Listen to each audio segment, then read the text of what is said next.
Welcome to DU Digimon. Hello and welcome to DU Digimon and welcome to another deck profile. If you're liking this sort of content, please make sure to like the video, subscribe to the channel and ding that notification bell so you're not missing out on any of the latest content. Now we are looking at Seadramon today. This is Sam's build for Seadramon. He is the absolute kind of Seadramon stan in our group. Much in the same way that I'm the Greymon guy and the Tyrannomon guy, he is the Seadramon guy. Between me and him, we are the perfect trifecta of a, Digiboomer Digimon. But essentially, we've got the new Seadramon stuff that's come out in BT20. It's going to be interesting to see if it's going to be kind of meta relevant. The tier list that we did for Jank Tank 9, which I need to share with you guys actually. On that note, is kind of has put Giga Seadramon into the Rogue tier. I think most people voted it for tier 2, but there were enough votes in Rogue tier and Jank tier that it's kind of pushed it down a bit. So it'd be interesting to see if that is truly where it belongs, or if actually it's better than we think. Sam seems to think it's pretty good, and we're going to take a look at the card by card now. So starting with our eggs, we've got the Bukamon from BT7. We've got so much jamming, we don't even need the limited Bukamon, but instead want to get as much memory as we can when we're playing stuff out from our sources. So that is there to help us out with that. Then going into our rookies, we've got 2 of the Betamon from BT15. Has that jamming inheritable, one of our first sources of that.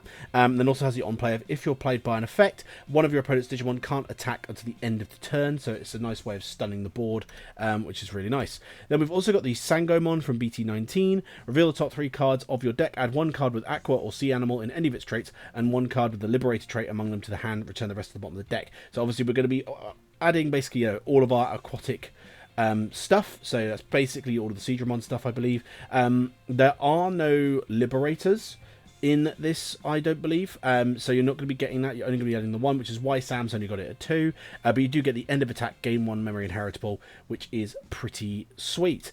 Then going into our Crabmons, we've got the Crabmon from EX8, and this is the Deep Saber one. On play, one of your Digimon gains blocker until the end of your opponent's turns. It gives you that defensive option, and also is another source of jamming. 4 copies of that one, as well as 4 copies of the Crabmon X from BT20. So on play, when Digivolving, one of your Digimon can't be deleted in battle until the end of your opponent's turn, so it gives you kind of a pseudo jamming, which is really nice. And then when attacking, if you have 7 or fewer cards in your hand, draw 1, which is a very common inheritable throughout a lot of the kind of Seadramon stuff, I believe.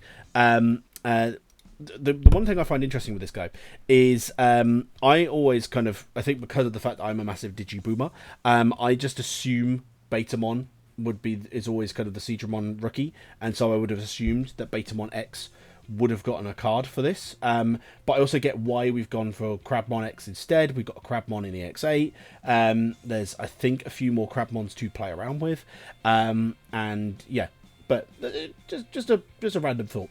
Then going into our level 4s, we've got the Seadramon from BT15. This one has Rush, so if you do manage to play this one out, it will just be able to attack straight away. And then it also has that jamming inheritable. We've also got, we'll go to the Seadramon promo first. On play, when Digivolving, one of your blue Digimon can't be deleted in battle until the end of your opponent's turn. Again, that's pseudo kind of jamming. And then your turn inheritable, when one of your effects plays another Digimon, one of your blue Digimon gains Rush for the turn. So helps you kind of keeping that aggression going as you're playing stuff out. 4 copies of that promo and 2 copies of the Seadra. Then we've got the Seadramon X from BT20, who has the weirdest human eye. It really creeps me out. And also look, Betamon X is literally in this artwork. Give me my boy. Anyways, on play, when Digivolving, you return one of your opponent's level 3 Digimon to the bottom of the deck. Then if Seadramon or X-Antibody is in this Digimon's Digivolution cards, one of your opponent's Tamers can't suspend until the end of their turn. So really good, helps you with stunning the board again, getting rid of some smaller bodies as well, which could be pretty good, especially if they're playing floodgates that stop you playing things by effects. So that could be pretty handy. And then again, we've got that if you have 7 or fewer cards in your hand, draw 1 card as well. It's really interesting that we've got that 7 or fewer kind of thing in this. I suppose it's to help it be less consistent, because blue is quite a consistent color. But Greymon has just access to, if your Greymon draw, you know. So maybe they should have done that in this. Maybe like if you've got Seadramon in your name, draw or something like that. I think that would be it. Or Dramon, maybe, to just allow the Aegis-Dron to go off. That would have been interesting. But 7 or fewer is the way they went.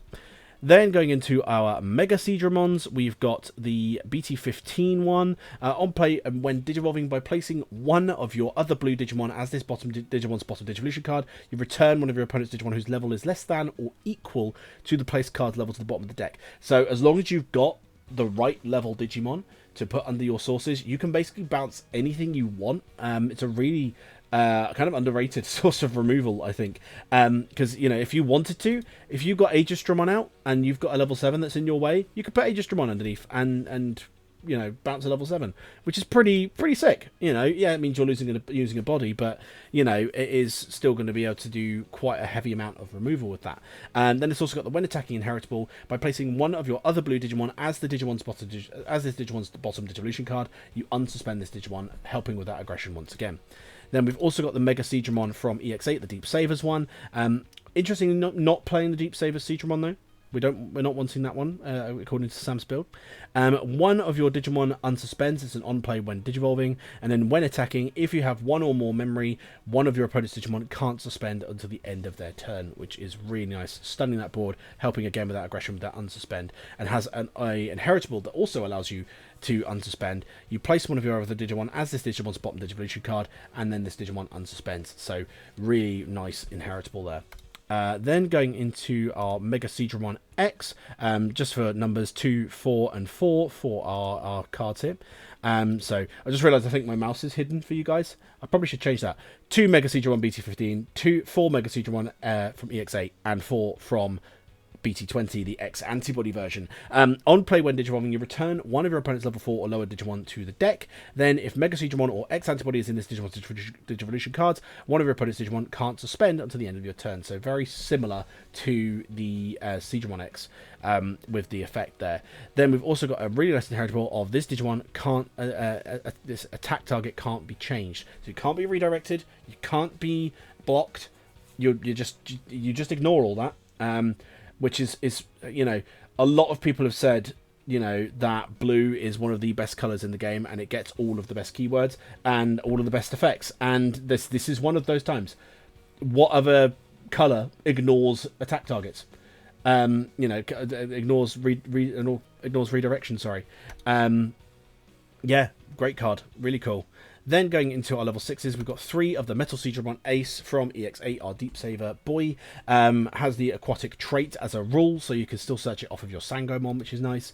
On play and when Digivolving, you de-Digivolve one of your opponent's Digimon, then return one of their play cost 7 or lower Digimon to the bottom of the deck. So just helps again with that just general removal. Then all turns, it's got this kind of floodgated effect. While you have one or more memory, none of your opponent's Digimon can suspend.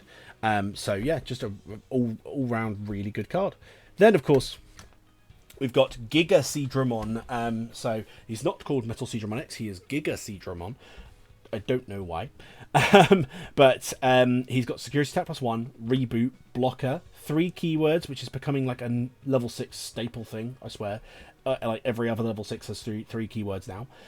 When Digivolving, when attacking, from the Digivolution cards of this Digimon with Metal Seadramon or X-Antibody in its Digivolution cards, you may play a level 5 or lower Digimon card without paying the cost. And then all turns effect, when any of your Digimon are played from Digivolution cards, de-Digivolve 2 one of your opponent's Digimon, which is really nice. I mean, that de-Digivolve 2, if you're playing out your Seadramon X or your Mega Seadramon, obviously, Mega Seadramon X, sorry, obviously they won't have their X-Antibodies underneath them, but you're de-Digivolving by 2, you might be able to get them low enough to bounce them, which is really cool.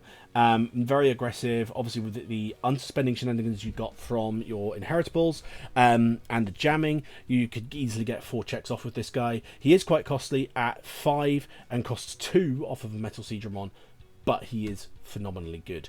Then as our level 7, we've got Seadramon from EX8. Now this is obviously best used in Deep Savers, but we've got enough Deep Savers to make him usable in this, and even if we didn't, he'd still be a great top end. When Digivolving, you return up to 14 play costs total worth of your opponent's Digimon to the bottom of the deck, and then if you're DNA Digivolving, you may play up to 12 play costs total worth of Deep Saver trait cards from the Digimon's Digivolution cards without paying the cost. I imagine because we don't have the Plesiomon from Deep Savers, the DNA is a bit harder to do in this, but even just Digivolving into this and returning a 14 play cost total worth of stuff is really good. Then has that all turns in kind of floodgate effect as well. While you have one or more memory, none of your Deep Saver trait Digimon are affected by your opponent's Digimon effects. While you have one or less, none of your opponent's Digimon can activate on play effects. So just, yeah, bonkers card with that kind of very oppressive kind of floodgate, and you know, can play stuff underneath if you do manage to DNA, but even if you don't, really wide removal. So fantastic card. Then we've got, for our only Tamer, Sam is only playing one Tamer in this deck, we've got one copy of Cool Boy. I have a feeling he might be changing the ratio of the Cool Boy, because he asked me the other day if I had any Cool Boys, and I do have Cool Boys. So I think he might be bumping this up. I'm not too sure. On play, reveal the top 3 cards of your deck, add one Digimon card with X-Antibody in its traits and one option card with X-Antibody in its traits among them to your hand, and place the rest at the bottom of your deck. And your turn, when one of your Digimon digivolves into a same level Digimon with X-Antibody in its traits, you may suspend this Tamer, gain 1 and draw 1. So, you know, if you do put in more copies of the Cool Boy, that can really get stacking if you've got more stuff. You know, it's why Cool Boy was such a problem back in kind of BT9 through to BT11 format. Not so much now, because X-Antibody decks have fallen off a bit, but they're kind of making a comeback in this set, so who knows, maybe could be a problem again. But yeah, great Tamer, and you know, obviously helps that consistency. Then going into our options, we have one copy of Maelstrom from BT11. You may play one blue Digimon card from one of your blue Digimon's Digivolution cards without paying the cost. Then, if you have a Digimon with Seadramon in its name in play, return one of your opponent's level 4 or lower Digimon to the bottom of its owner's deck. So this allows you to play any blue Digimon from underneath one of your guys. So if you did do what I said earlier with the Mega Seadramon and put Aegistramon underneath, you can then use Maelstrom to play out your Aegistramon. Yeah, it doesn't have an on play, but I'm just saying you can, you know. And you know, then obviously you also get to bounce something as well, so not too shabby. Then we've got one copy of Scramble. I'm kind of surprised we're not playing more of this, I'll be honest, because I always like to kind of play 2 Scrambles whenever I'm playing them, personally for me. But, you know, to each their own. Main, one of your blue Digimon may digivolve into a blue Digimon card in the hand with the Digivolution cost reduced by 3, and then place this card in the battle area, so obviously helping you with going more cheaply into things. It technically does only reduce you by 1, which I think I've said every time I've talked about Scramble. I could be wrong.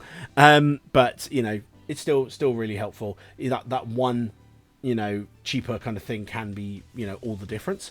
And then start of your turn, the main thing that obviously Scrambles are known for is if your opponent has a Digimon delay, return one blue Digimon card from your trash to the top of the deck. And then if you don't have a Digimon, you may play one blue Digimon card with 2000 DP or less from your trash without paying the cost. And then has a security effect of playing a blue Digimon card with 2000 DP or less from your trash without paying the cost. And then you add the card to your hand. Fantastic card. Then we've got 4 Mental Training, reveals top 2, adds a blue card, any blue card, doesn't matter what kind of card it is, and then you place it in the battle area, and then delay. One of your Digimon may digivolve into a blue Digimon card in your hand for its Digivolution cost. When it would digivolve by this effect, reduce the cost by 2. So that means your Giga Seadramon is now free off of your Metal Seadramon Ace, and so on and so forth. Everything is cheaper. And then we've also got 3 copies of BT9 X-Antibody, not Protoform. I think it's because Sam doesn't have any Protoform. But saying that as well, I think X-Antibody for BT9 could be better in this, because we're wanting to swing in so much. So if we're swinging in with our Mega Seadramons, for example, or we're swinging in with Metal Seadramon, then we could just use that to go straight to our Giga Seadramon and vice versa. We've got the jamming, so obviously going, you know, building up early is quite, you know, handy and can be quite doable, because we've got so many ways of protecting ourselves from going into security. So I think BT9 is probably the pick. Protoform could be good because of the fact that you can, you know, put stuff underneath to make them cheaper, so your Giga Seadramon would then only cost 1, and you would get some of your stuff back if you were to, you know, be deleted off the board or bounced or something like that. But I think BT9 is a good pick. I think that is a good pick. Then it also has a great security effect as well of gain 1 memory and add this card to its owner's hand, so just, you know, really cheeky whenever that comes up. And it also has the inheritables, obviously, like I mentioned, of, you know, being able to kind of digivolve when you're attacking in. But that's Sam's build for Seadramon, guys. Let me know what you guys think of the build and whether or not you would think there are some ways he could improve it. You know, for example, do you agree with the BT9 X-Antibody over Protoform? You know, I think wallets do. Everyone's wallets definitely does agree with that, but do we agree from a competitive standpoint? Who knows? But this has been Sam's build he's been testing with so far. He's really loving it, and it's great to see his favourite Digimon actually really have its own true deck. Like, it's not Seadramon, it's not Fish, it's not Deep Sabers. This is pretty much as tribal as you could go with Seadramon, which is awesome to see, and hopefully we'll get more stuff like this, you know, in the coming sets. But like I said, let me know what you guys think, and stay tuned for our next video, which will be coming out on Friday. But until then, keep it digital.